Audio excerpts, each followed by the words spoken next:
¿Quiénes somos en Cristo? Buenos días, hermanos, bienvenidos a la comunidad contigo. Una semana más estudiaremos a través de Efesios acerca de nuestra identidad en Cristo, pero primero vamos a orar. Padre amado, te damos gracias por este día, gracias Señor por este tiempo que tú nos das. Gracias Padre porque podemos abrir tu palabra y podemos aprender más de ti. Te pedimos Señor que tú nos guíes y Señor nos enseñes.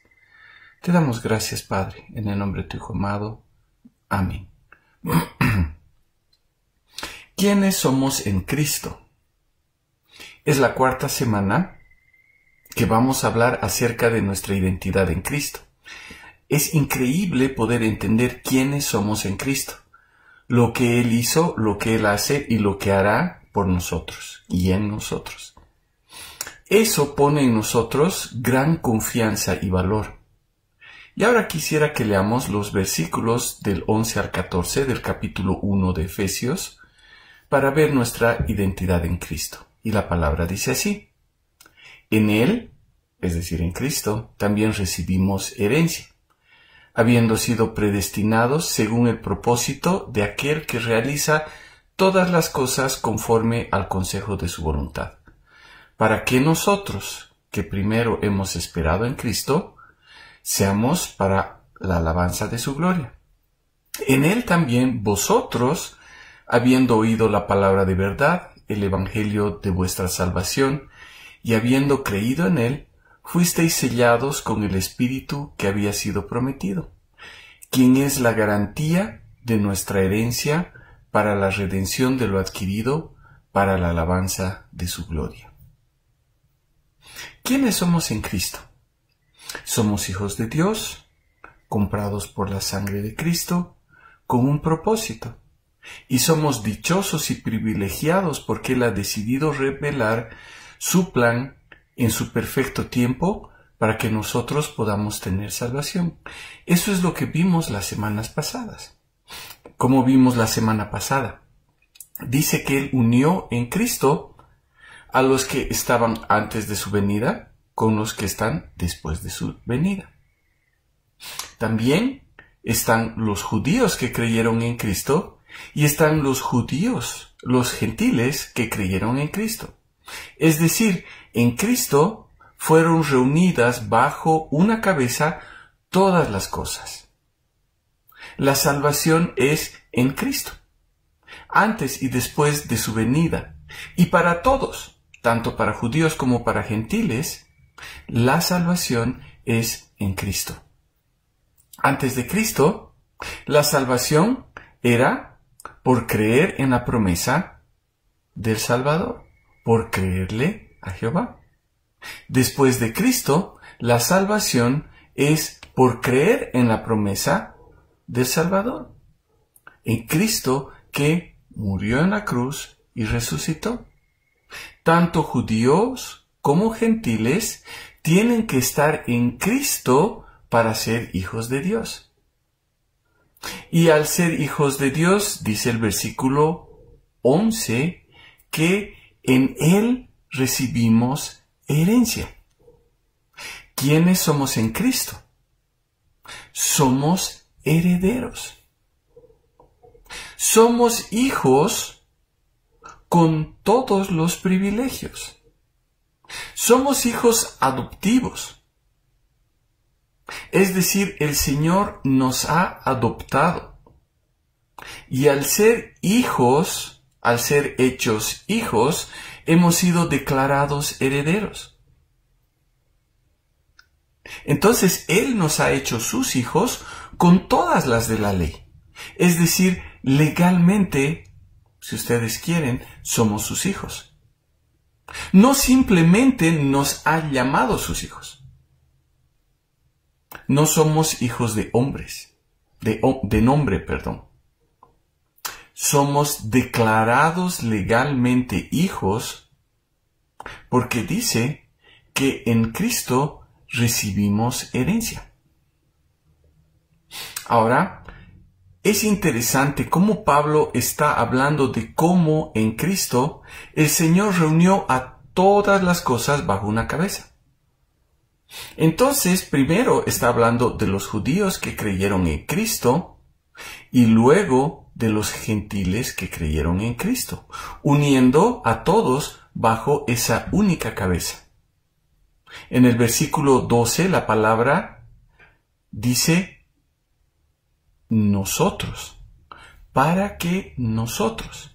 Y en el versículo 13 dice en él también vosotros. Está haciendo referencia a nosotros, Pablo, los judíos, y ustedes, los gentiles. Pero ambos fueron hechos hijos. No fueron hechos hijos de primera y de segunda, sino que ambos fueron hechos hijos. Fue la forma en la que el Señor obró. Y la iglesia comenzó eminentemente judía. Aproximadamente en el año 50 después de Cristo, se realizó el concilio en Jerusalén, donde los líderes de la iglesia trataron el tema de los gentiles. La iglesia estaba viendo que muchas personas que no eran judías se habían convertido al cristianismo. Eso es lo que vemos en Hechos 15. Entonces, estamos hablando que la iglesia estuvo conformada casi exclusivamente por judíos los primeros 15 a 20 años. Por eso Pablo en el versículo 12 dice, para que nosotros, hablando de los judíos, que primero hemos esperado en Cristo, seamos para alabanza de su gloria. Los judíos estaban esperando al Cristo, al Mesías. Podemos ver que cuando José y María llevaron a Jesús al templo, estaban ahí Ana y Simeón, que estaban esperando que viniera el Mesías. Y era lo que el Señor había anunciado a través de toda su palabra, que en el momento que Pablo está escribiendo era el Antiguo Testamento. Su esperanza estaba puesta en la promesa de ese siervo de Dios. Entonces el Señor obró primero en ellos, y como dice Pablo, para que sean para alabanza de su gloria. Y entonces pasaron los años, y el Evangelio llega a los gentiles, es decir, a los no judíos. Por eso el versículo 13 dice, en él también vosotros, hablando de los gentiles, habiendo oído la palabra de verdad, el evangelio de vuestra salvación, y habiendo creído en él. Ahora, los gentiles no estaban esperando la venida del Mesías. Vivían completamente alejados del Dios verdadero. Estaban ocupados en sus propias religiones. Cada pueblo con un Dios diferente o con dioses diferentes.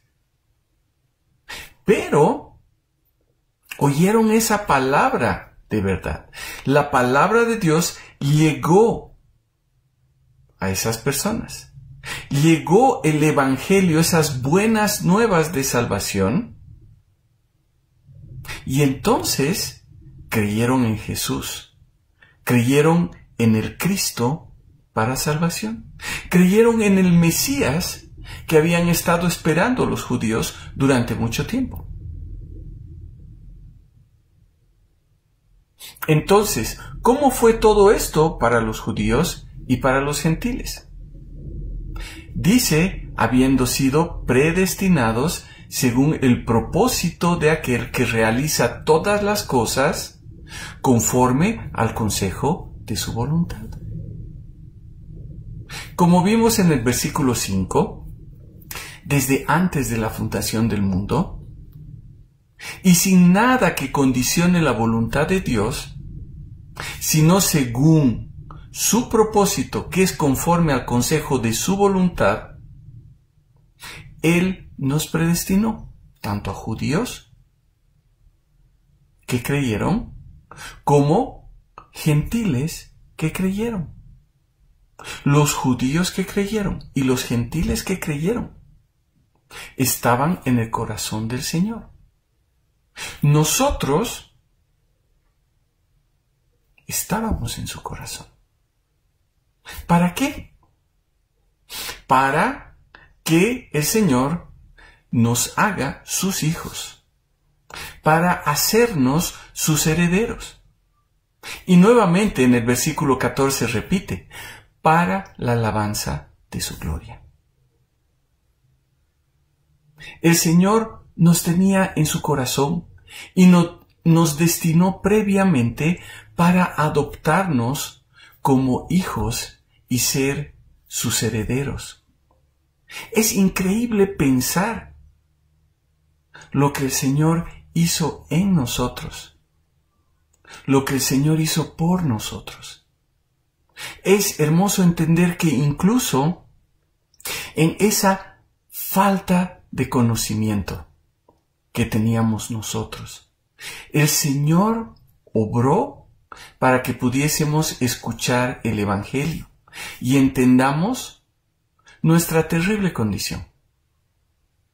Él hizo provisión para nosotros, para que podamos ser, como vimos, ser redimidos a través de su sangre. Pero no solo eso, sino que como vimos hoy, Él nos ha hecho herederos. Es decir, somos hijos de Dios, adoptados. Pero, ¿dónde encontramos la seguridad? Es de lo que estaremos hablando el próximo miércoles en este tiempo de la comunidad contigo. Vamos a orar. Padre amado, te damos gracias. Gracias, Señor, porque en Cristo nosotros somos herederos. Somos hijos tuyos